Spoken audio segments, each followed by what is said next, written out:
Well, good afternoon, everybody.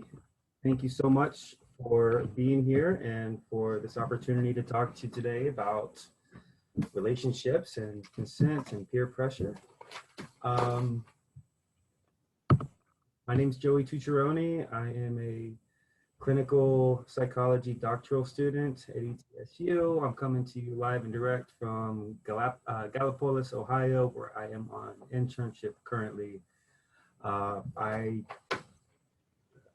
do therapy all day. So I talk to people about things that are going on in their lives, things they want to work on, changes they want to make, things they're trying to understand and help them to live their best lives.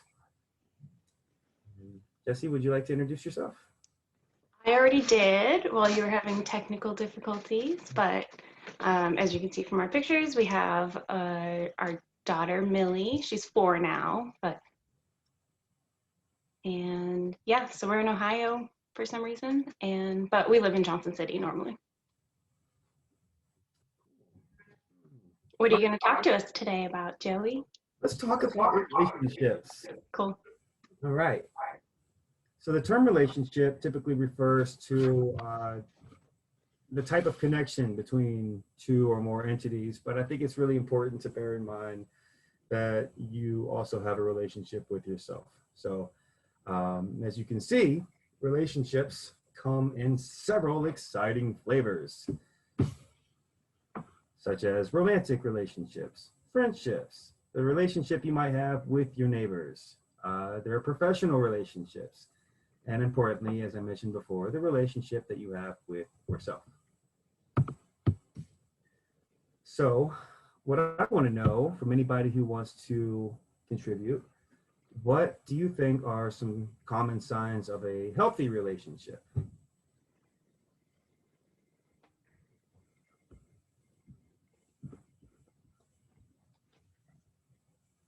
Laughter, that's a good one. Excellent.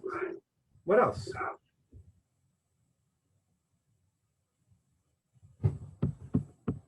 Mutual trust, building Building each each other. other up. That's great. Fantastic. Does anybody else want to answer?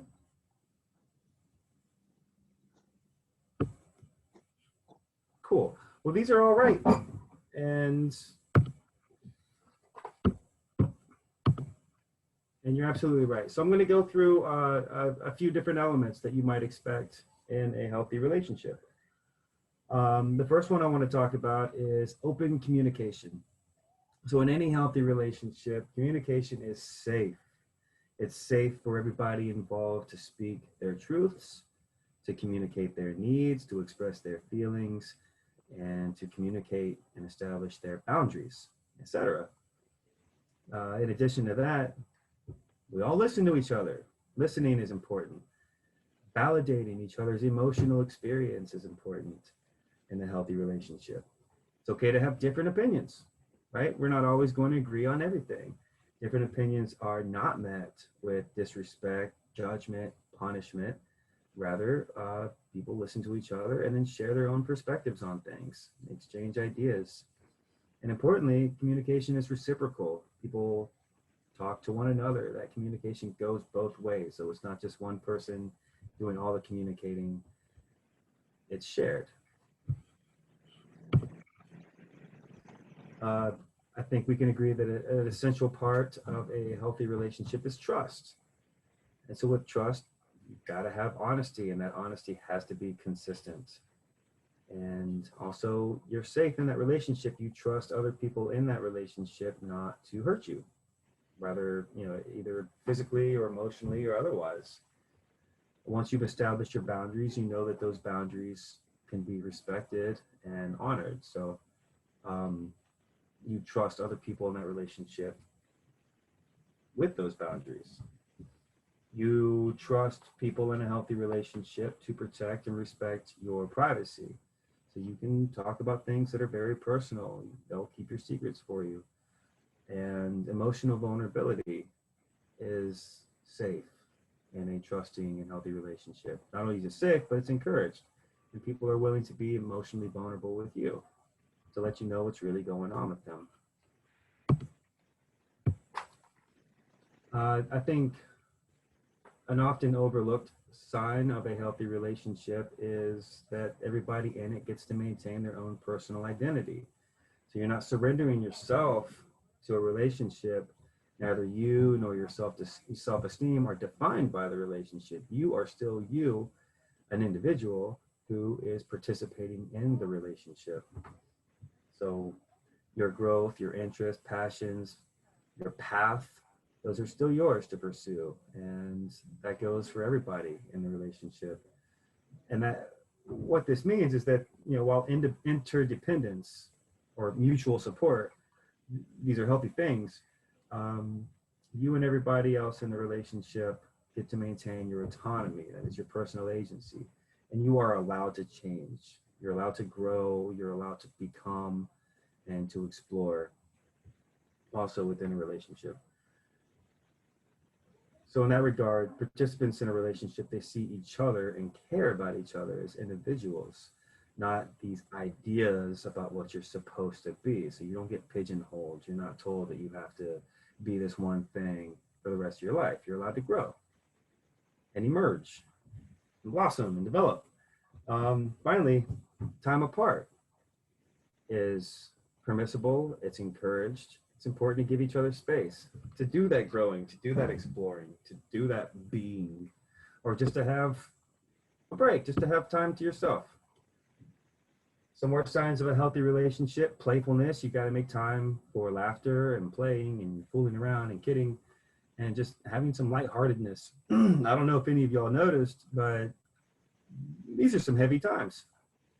And sometimes we can get swept up in everything that's going on and lose sight of what it means to laugh, be silly, giggle. Teamwork is important. Can you work together? Can you have common goals and then work toward those goals together? For that matter, can you have each other's backs when, as individuals, you are working toward things that are important to you? You stand up for one another. How do you handle conflict? In a healthy relationship, you handle conflict effectively. Instead of throwing insults or being insulting or disrespectful to one another, you recognize that you both have a goal, you both have a perspective, and if those perspectives are in conflict with one another, you talk it out, you handle the conflict, and sometimes you agree to disagree. What's important is that nobody's compromising something that is essential to them, to their values, to their well-being, to their sense of personal identity. And equality. In a healthy relationship, equality is essential. And what that means is a balance of power. It's a balance of representation. It's a balance of agency. It's a balance of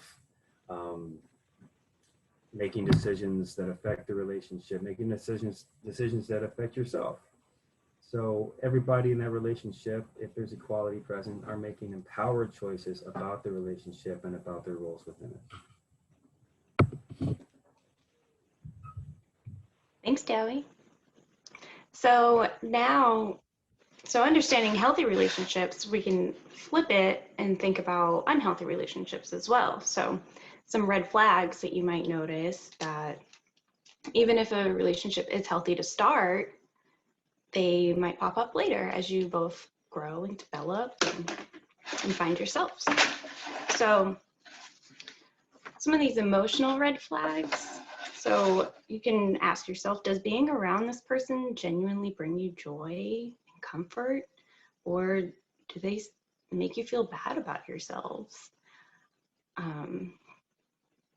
People shouldn't make you feel bad about yourselves. When you're in a relationship, you want to feel safe and heard and important to that person.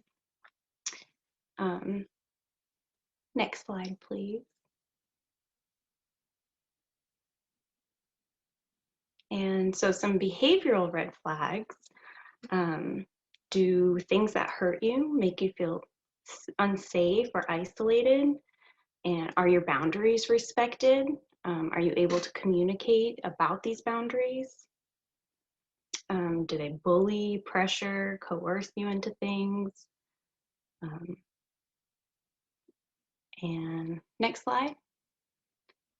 And like Joey was just talking about with power, equality is important. Do you feel like you have an equal say in the things that are happening in this relationship? Do you feel marginalized? Do you have a voice? And can you pursue things that are important and meaningful to you and still, like Joey said again, maintain yourself? And so what types of things influence relationships? If y'all want to pop some things in the chat.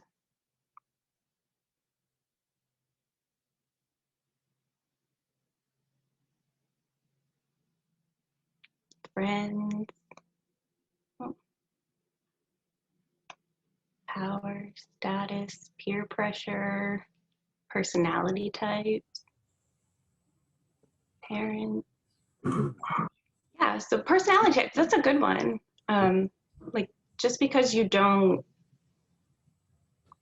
you don't click with somebody and it's not that either of you are abusing your power, or sometimes you just have different personality types and it's hard for you to communicate. And we know that that's really important for a relationship. These are great answers. Similarities, past experiences, absolutely. So brace yourselves. I'm going to get a little technical with you for just a moment, and talk theory. So I don't know if all of you have seen this model before, but it's cool. It's a complex model.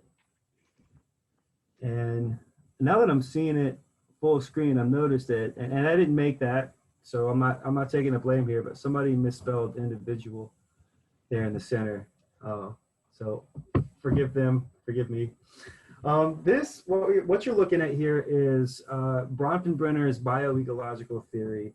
And I'm going to try to not make this the most boring thing you've ever heard. It's actually pretty cool and pretty explanatory once you absorb it. So you see there in the center, that's you. And that sphere around you includes your immediate surroundings, like the microsystems in your life, your immediate family, your immediate neighborhood, the school you go to, your home, and so on.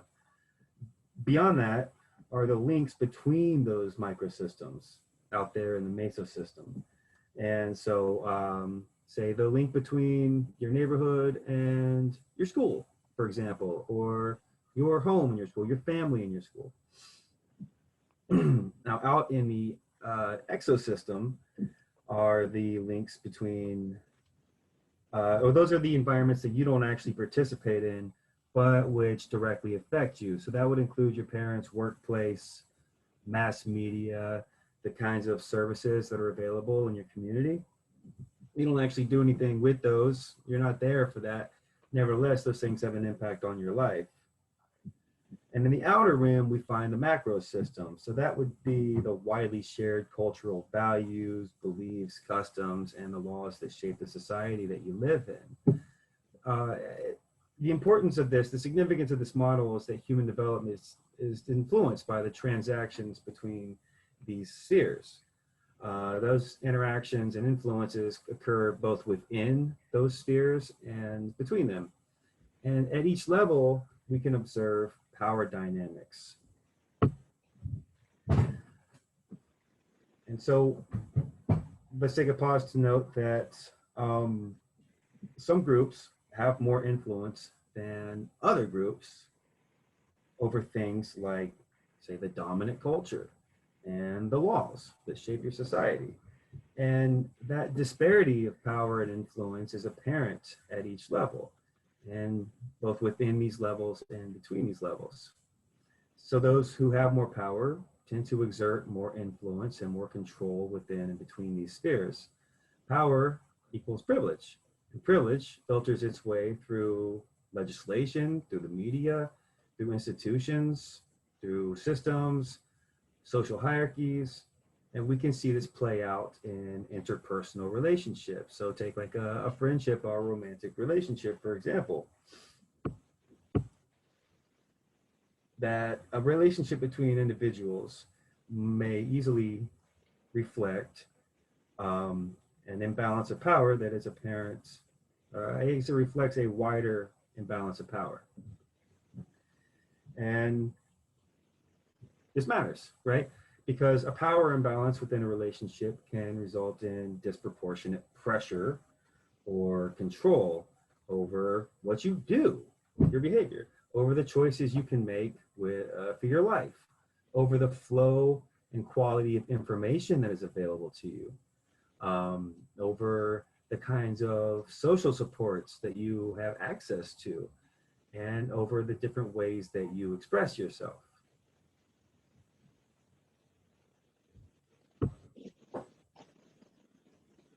So a type of pressure that most of us are probably familiar with is peer pressure.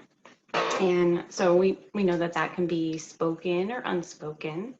It can be direct or indirect, and it can be negative or positive. So we know that the people in our lives have influence over us, and because we listen to them and we take the things that they say into consideration, and it influences our behaviors, attitudes, beliefs, values, and the decisions that we make.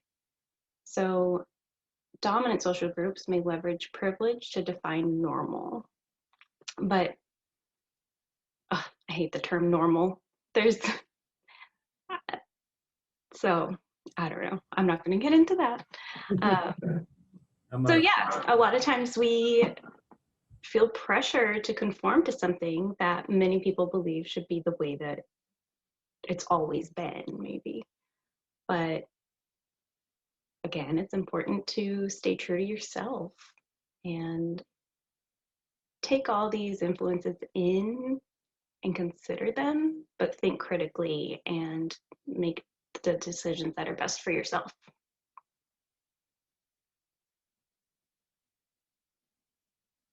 Next.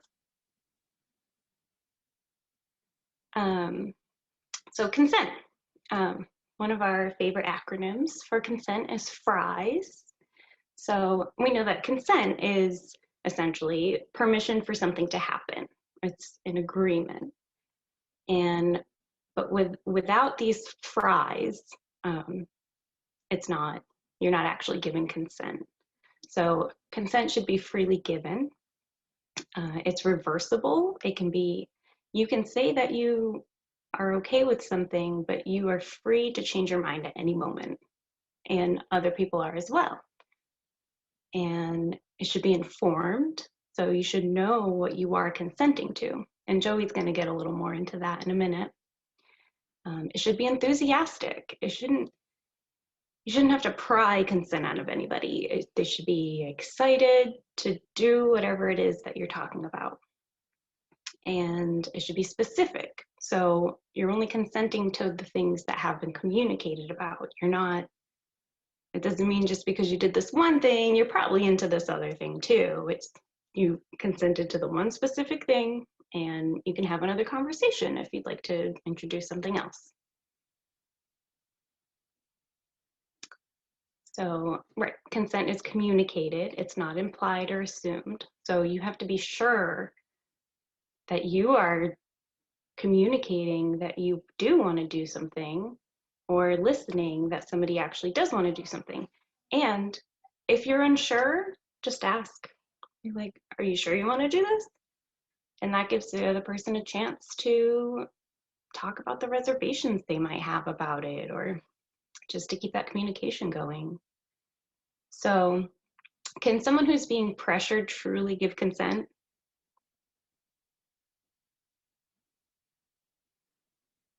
Nope. So a lot of times talking about consent, people say no means no.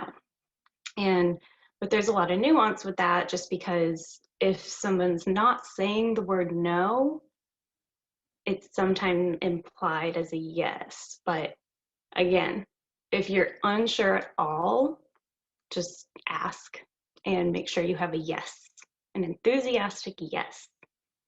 And talk about it, because communication is crucial. And you can't demand consent from anybody. You can have a conversation and talk about it, but ultimately it's that person's decision, just like it's your decision if somebody's trying to talk about something with you. And so, can you tell us a little bit more about informed consent, Joey? I sure can. Thank you so much. Informed consent. Okay, so as I mentioned on the front end, I do therapy. That's what I've been in school learning how to do for too long now. And it's what I do all week.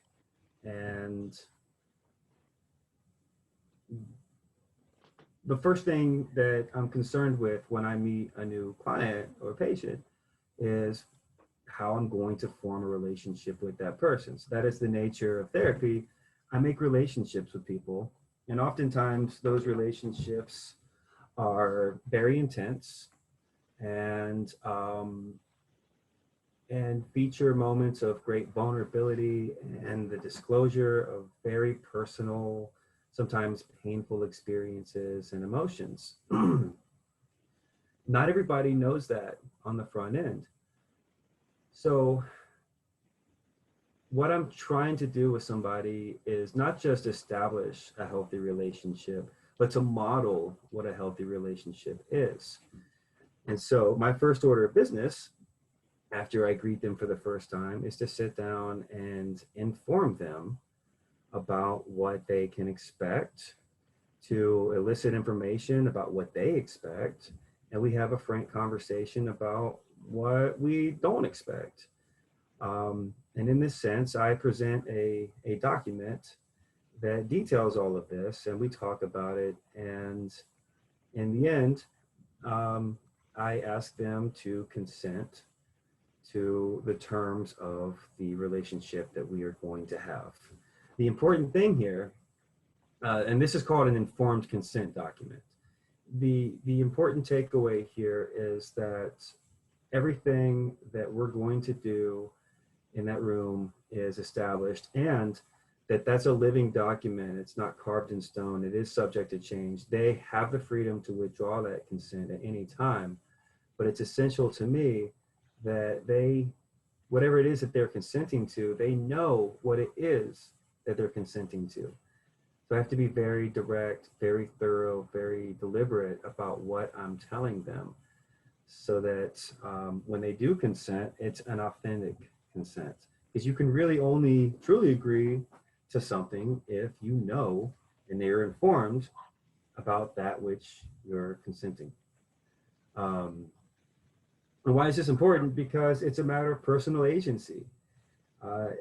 Knowledge is power, right? If you,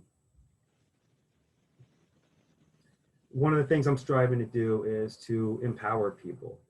And in not just a therapeutic relationship, but in every relationship, a romantic relationship, any professional relationship, any friendship, family relationship, it's essential that you feel empowered, that you feel like you have personal agency. Knowing exactly what you're consenting to is personal agency, is empowerment. Only when you're informed can you make decisions based on your authentic values and to protect your best interest.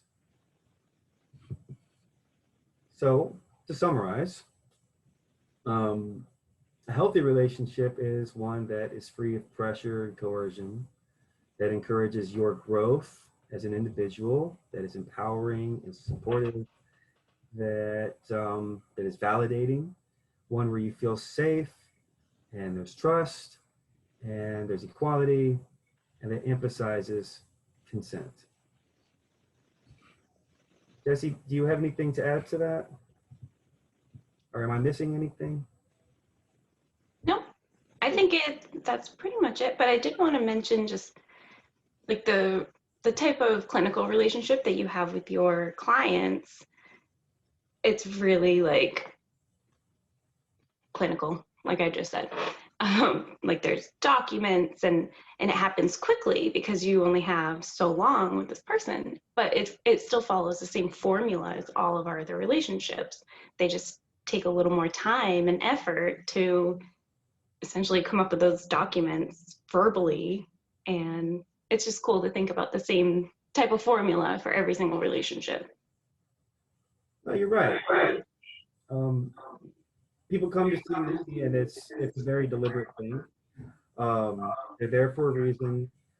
They might not know what to expect, but they do know why they're there. And you're exactly right. Everything is documented. I don't know about y'all, but when I hang out with a friend, I don't go and write a note about it afterwards in the electronic medical record, right? And I'm not worried about like ethics violations when I'm hanging out with my friends, or anything like that.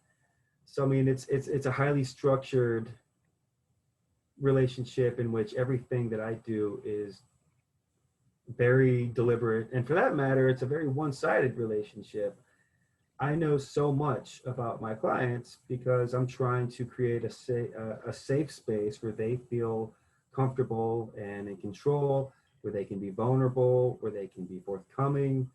And they know next to nothing about me except for what I think might be therapeutic to share with them. So in a sense, there is an inherent inequality to that relationship. I do everything I can to minimize that inequality and to restore a sense of empowerment and control. And I'm very open about those power dynamics as well. But in a way, it has to be this way because we're trying to eliminate variables in a therapeutic relationship, because ultimately I am trying to model a healthy relationship. So I'm not going to relate to them in the same way that I might casually relate to somebody else, or the way that I would relate to Jesse at home. Certainly not to the way that I would relate to my child. So yeah, excellent. Thank you so much, Jesse. Yeah, and someone in the chat just said no relationship is completely perfect, and that is so true. Every Absolutely. relationship takes work and communication and all the things that we just talked about. And conflict is healthy. So It is. And I just to piggyback on that, the expectation of perfection in a relationship can be a wedge in a relationship. Why strive for perfect? You're exactly right that no relationship is perfect. So why expect perfection? Expect growth and expect things to go wrong every once in a while. And expect that you and anybody else in that relationship can learn from situations where things go wrong, for sure. Are there any questions, comments? I got time. I'm into conversation.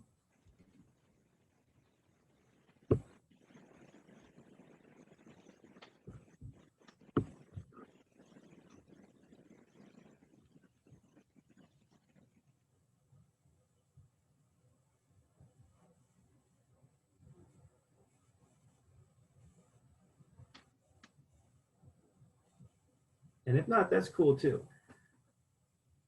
I can just kind of hang out and stare awkwardly into the camera like 20 minutes. Nah, I'm just kidding. Well, anyway, thank you all so much for this opportunity. oh, someone just asked, is that Microsoft or Google PowerPoint? Ha! Um, it's PowerPoint. It's like Microsoft PowerPoint.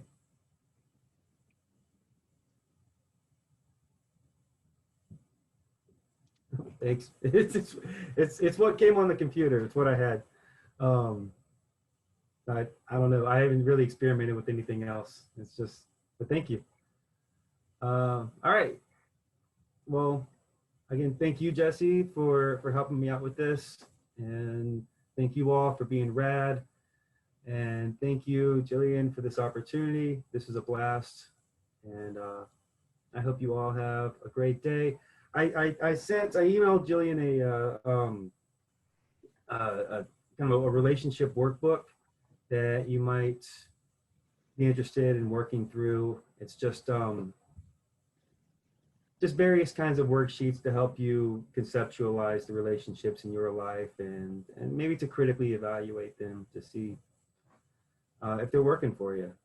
And I guess that's one thing we didn't really touch on. If a relationship is not working for you, and if it's something that is toxic and is making your life worse, or you feel like it's not worth the energy, it's healthy to walk away from it. And you know, that's its own kind of process, but and sometimes it can be a painful one, but it is healthy and fine and acceptable and adaptive to end a relationship that you don't want to be in. So that's just food for thought. And thank you all so much. Thank you. Thank you all. It's a pleasure. Take care.